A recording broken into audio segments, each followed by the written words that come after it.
Hello student, welcome to the next lecture of heredity and evolution. तो पिछले lecture में हमने मेंडल का जो एक्सपेरिमेंट था दैट इज मोनोहाइब्रिड क्रॉस हमने डिस्कस किया था। अब मोनोहाइब्रिड क्रॉस के बेसिस पे मेंडल ने 3 लॉ दिए, that is law of unit factor या law of paired factor, law of paired factor, फिर उसके बाद law of dominance and law of segregation. तो पहले हम ये देखते हैं, ये हमने हालांकि पिछली क्लास में हमने इसको समझा था, देखते हैं आज इसको। तो दैट इज जो अब तक जो हमने किया, Mendel law of laws of inheritance या प्रिंसिपल ऑफ इनहेरिटेंस।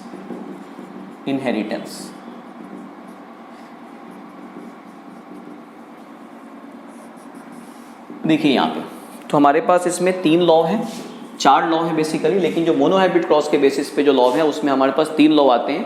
तो पहला हम देखते हैं लॉ ऑफ पेयर्ड फैक्टर। मैं बार बार रिपीट कर रहा हूँ, मेंडल ने जिसको फैक्टर बोला, आज के डेट में हम उसको क्या बोलते हैं? आज के डेट में हम उसको जीन्स बोलते हैं। तो लॉ ऑफ पेयर्ड फैक्टर क्या बोलता है कि एक पर्टिकुलर कैरेक्टर को कंट्रोल करने वाले जो फैक्टर्स होते हैं they always exist in pair. ठीक है, तो क्या था कि जो जेनेटिक कैरेक्टर्स हैं,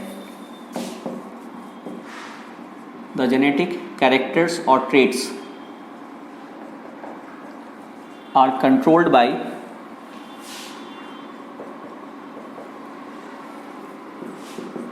by a pair of factor that is genes। आज की डेट में हम इसको जीन्स बोलते हैं। दूसरा लॉ हमारे पास क्या था? That is law of dominance.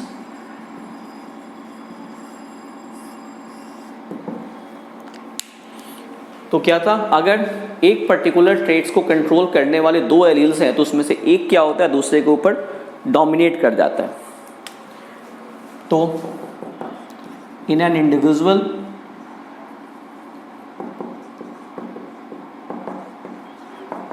If 2 different alleles of a factor are present, then one of them is dominant over another। एक दूसरे को दबा देता है, उस पर डोमिनेट कर जाता है।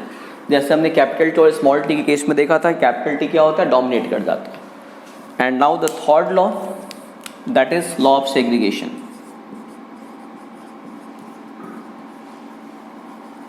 लॉ ऑफ सेग्रीगेशन क्या है? जब गैमेट की फॉर्मेशन होगी तो जो पेयर्ड कंडीशन है ये खत्म हो जाती है और जो भी जो फैक्टर्स हैं वो अलग अलग हो जाते हैं।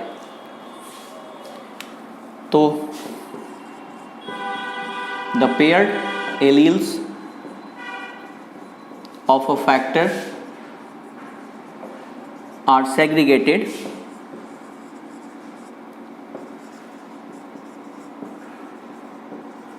During gamete formation. Gamete formation में क्या होता है, जो पेयर्ड कंडीशन होती है वो अलग अलग हो जाती है। ठीक है, ये 3 लॉ मोनोहाइब्रिड क्रॉस के बेसिस पे। चलिए अब हम देखते हैं dihybrid cross. Dihybrid cross क्या है? Dihybrid cross, monohybrid cross में मैंने क्या बताया था आपको कि मेंडल ने एक बार में एक कैरेक्टर को लिया, तो दैट इज मोनोहाइब्रिड क्रॉस। और फाइनली उन्होंने क्या किया, जब एक बार में उनको एक कैरेक्टर में सक्सेस मिली तो उन्होंने एक बार में 2 कैरेक्टर को लिया, तो उसको हम बोलते हैं डाई हाइब्रिड क्रॉस। तो डाई हाइब्रिड क्रॉस में मेंडल ने एक बार में 2 कैरेक्टर को चूज किया। तो डाई हाइब्रिड क्रॉस में देखिए हमारे पास जो कैरेक्टर्स थे, कौन कौन से कैरेक्टर्स मेंडल ने लिए dihybrid cross? Dihybrid cross. अब देखिए डाई हाइब्रिड क्रॉस में जो कैरेक्टर मेंडल ने जो चूज किए, तो कैरेक्टर्स या ट्रेट्स, कैरेक्टर्स या ट्रेट्स दोनों की मीनिंग एक ही हुई। 2 ट्रेट्स उन्होंने चूज किए। पहला ट्रेट्स उन्होंने क्या लिया?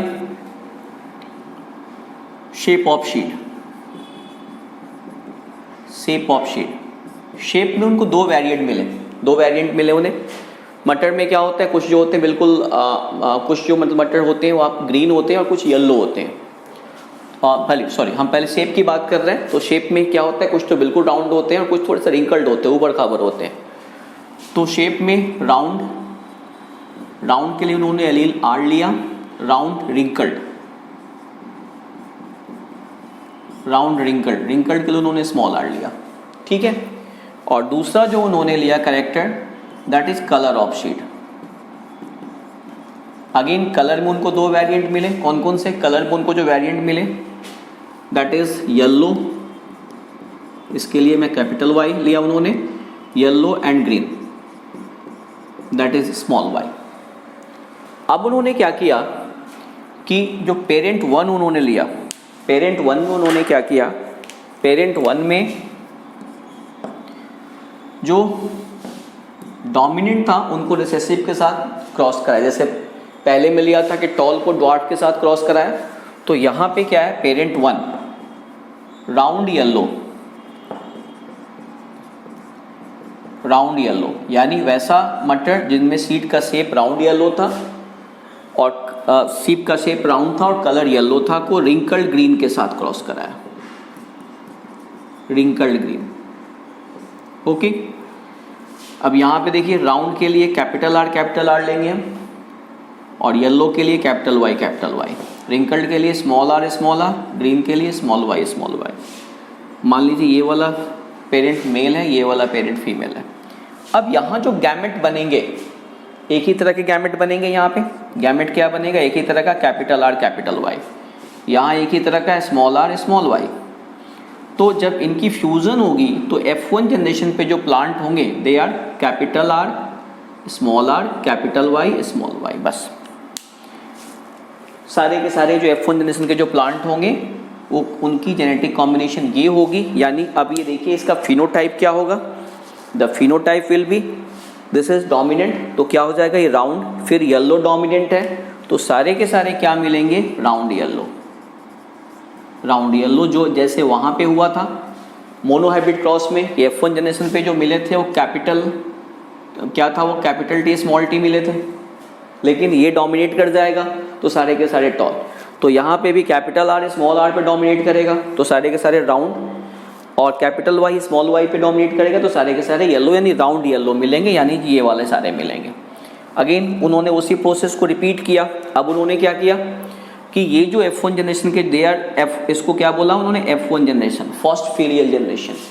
अब F1 जनरेशन के जो प्लांट मिले उसको उन्होंने आपस में क्रॉस कराया, वही सेम प्रोसेस रिपीट किया। आप देखिए इसको इन्होंने क्या ले लिया, पेरेंट 2 P2 ले लिया।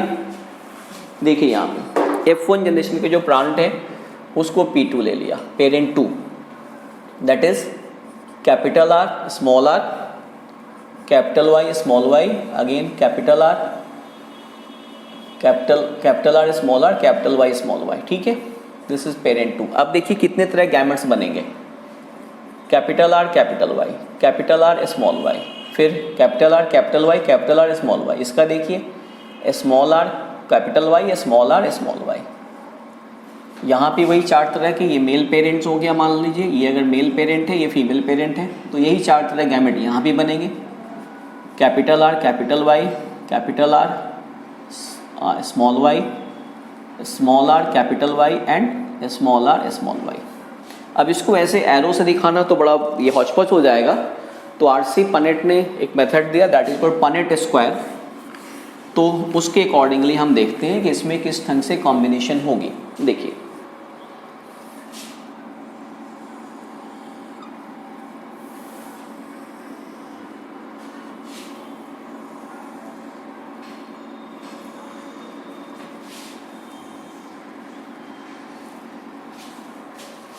इसको थोड़ा सा और बना लेता हूँ।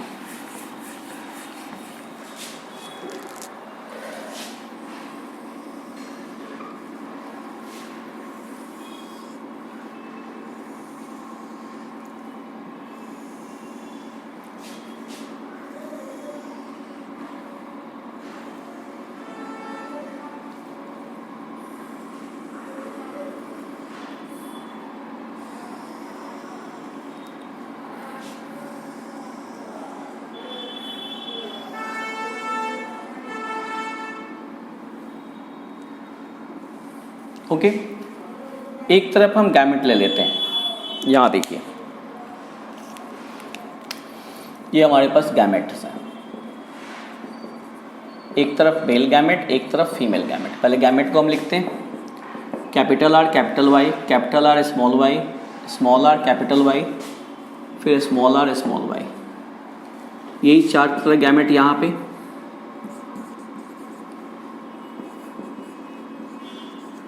अब इनकी कॉम्बिनेशन करके आप लिखते जाइए यहाँ पे क्या हो रहा है। देखिए इनकी कॉम्बिनेशन मैं इसमें लिखता हूँ। हमारे पास क्या है यहाँ पे, इन दोनों को मिलाइए, capital R capital R capital Y capital Y. इसको देखते हैं capital R capital Y small y. इसको इसके साथ capital R small are capital Y. फिर इसको इसके साथ हम देखते हैं capital R small are capital Y small Y. अब चलिए इसको इसके साथ देखते हैं capital R capital Y small y, capital R small Y. फिर यहाँ पे capital R small are capital Y small Y, again capital R small Y. अब देखिए फिर इसको देखते हैं capital R small are capital Y, capital R small are capital Y small y, then small are capital Y, फिर small are capital Y small y, then capital R capital Y small y, capital R small Y small Y, फिर small are capital Y small y. और इसमें सारे recessive small are small y. चलिए अब देखते हैं अब इनके फिनोटाइप क्या होंगे। ये क्या है, राउंड येलो। ये दोनों राउंड के लिए, दोनों येलो के लिए, तो राउंड येलो। हम राउंड येलो के लिए एक सिंबल डिजाइन कर लेते हैं, राउंड येलो। हमने सिंबल ले लिया सर्कल, राउंड येलो। ये भी राउंड येलो होगा, ये तो राउंड है ही और ये इसके ऊपर डोमिनेट कर जाएगा, round yellow. This is also round yellow, this is also round yellow, this is also round yellow. ये राउंड तो होगा लेकिन येलो नहीं होगा, ये दोनों रिसेसिव आ गए। This is round wrinkled. तो राउंड रिंकल्ड के लिए अगेन एक हम सिंबल बना लेते हैं, triangle. This is round wrinkled, this is again round yellow, round wrinkled, round yellow, round yellow. अब देखिए ये राउंड नहीं होगा, ये रिंकल्ड येलो होगा। जस्ट एक मिनट। ट्रायंगल, ये राउंड येलो नहीं, ये राउंड येलो नहीं, राउंड ग्रीन होगा। सॉरी, राउंड ग्रीन के लिए हमने एक सिंबल डिजाइन किया, राउंड ग्रीन। रिंकल्ड तो सेप हो गई, राउंड ग्रीन, ये भी राउंड ग्रीन। चलिए अब देखिए फिर ये राउंड येलो, ये रिंकल्ड येलो हो जाएगा, रिंकल्ड येलो। रिंकल्ड येलो के लिए हमने रेक्टेंगल बना लिया, wrinkled yellow. This is also wrinkled yellow, round yellow. ये रिंकल्ड ग्रीन हो गया, रिंकल्ड ग्रीन के लिए हमने क्या किया, ट्रायंगल बनाया। This is now wrinkled yellow, rectangle. और ये देखिए ये सारी रिसेसिव आ गए। ये क्या हो गया, ये आपको हो गया रिंकल्ड, ये क्या हो गया, राउंड के बजाय ये रिंकल्ड हो जाएगा। और ये रिंकल्ड येलो हो गया, सॉरी रिंकल्ड ग्रीन हो गया, ये रिंकल्ड ग्रीन, सारे रिसेसिव आ गए, रिंकल्ड ग्रीन। इसके लिए हम सिंबल बना लेते हैं स्टार, चमकता हुआ सितारा है हमारा, क्योंकि एक ही है इसमें। चलिए अब हम यहाँ पे इसकी रेशियो देखते हैं, फिनोटाइप रेशियो। फिनोटाइप रेशियो क्या है, देखिए राउंड येलो आप काउंट कीजिए कितना है इसमें फिनोटाइप रेशियो। फिनोटाइप रेशियो क्या होगा, फिनोटाइप रेशियो हमारे पास देखिए, फिनोटाइप रेशियो पर राउंड को काउंट कीजिए, 1 2 3 4 5 6 7 8, 1 2 3 4 5 6 7 8 9, क्या हो गया, ये 9 हो गया। ठीक है, अब देखिए फिर राउंड ग्रीन को काउंट कीजिए, ट्रायंगल काउंट कीजिए आप, 1 2 3। फिर रिंकल्ड येलो को काउंट कीजिए, रेक्टेंगल काउंट कीजिए, 1 2 3, अगेन 3। और एक हमारे पास क्या हुआ, ये रिंकल्ड ग्रीन 1। तो हमारे पास यहाँ जो फिनोटाइप जो रेशियो आया दैट इज 9:3:3:1। ओके, अब इस केस में इस पे मेंडल ने लॉ दिया, law of independent assortment. Independent assortment का मतलब कि जब एक बार में हम दो कैरेक्टर को हम मतलब क्रॉस करवा करके स्टडी करते हैं तो दोनों कैरेक्टर इंडिपेंडेंटली इनहेरिट होते हैं। मतलब एक कैरेक्टर दूसरे पे कोई इम्पैक्ट नहीं डालता, मतलब जो कलर है, कलर अपने अकॉर्डिंगली इनहेरिट होगा और जो शेप है अपने अकॉर्डिंगली इनहेरिट होगा। कलर और शेप दोनों मिल करके कोई नई कैरेक्टरिस्टिक डेवलप नहीं करेंगे, दैट इज इंडिपेंडेंट असॉर्टमेंट। दोनों कैरेक्टर एक दूसरे से इंडिपेंडेंटली असॉर्ट हो रहे हैं। देखिए इसको हम कैसे प्रूव कर सकते हैं, दोनों कैरेक्टर को फिलहाल हम अलग अलग देखते हैं। दोनों कैरेक्टर को मैं यहाँ पे आपको अलग अलग दिखाता हूँ, फिर देखिए the ratio will be same 3:1। जैसे हमारे पास इसमें एक कैरेक्टर क्या है, पहला कैरेक्टर हमारे पास क्या है, shape of seed. Shape of seed, अब शेप ऑफ सीड में हमारे पास दो वेरिएंट हैं, कौन कौन से, राउंड और रिंकल्ड। राउंड कितने हैं, अब केवल राउंड को हम काउंट करेंगे। दिस इज राउंड, ये राउंड हो गया 1 2 3 4 5 6 7 8 9 10, ये राउंड नहीं है। 11 12 राउंड है, कितने में से, 16 में से। Obviously 12 out of 16 are round. जो रिंकल्ड होंगे कितने होंगे, 4 हो जाएंगे। देखिए रिंकल्ड काउंट कर लीजिए, 1 2 3 4/16। अब इसका रेशियो निकालिए आप, रेशियो क्या आ जाएगा, 12/16 divided by 4/16। This is 12/16 multiplied by 16/4, 4 से 3 टाइम्स, 16 से 16 टाइम्स। रेशियो क्या आया, 3:1। ओके, वही सेम रेशियो जो मोनोहाइब्रिड क्रॉस में था। अब दूसरा रेशियो हम निकालते हैं। दूसरी कैरेक्टरिस्टिक हमने क्या लिया, कलर ऑफ सीड। अब कलर में देखिए हमारे पास अगेन दो वेरिएंट है, कौन कौन से हैं, येलो और ग्रीन। अब देखिए पहले केवल येलो देखते हैं, 1 2 3 4 5 6 7 8 9 10 11 12/16। बाकी के 4 क्या हो जाएंगे, ग्रीन। अगेन तो रेशियो क्या हो जाएगा आपका, यहाँ पे भी रेशियो विल बी 3:1।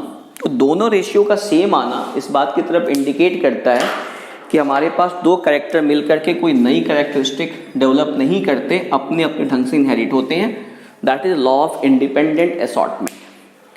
तो हमने मेंडल के लॉ को आज खत्म किया। इसके आगे के टॉपिक हम फिर नेक्स्ट लेक्चर में डिस्कस करते हैं। Thank you.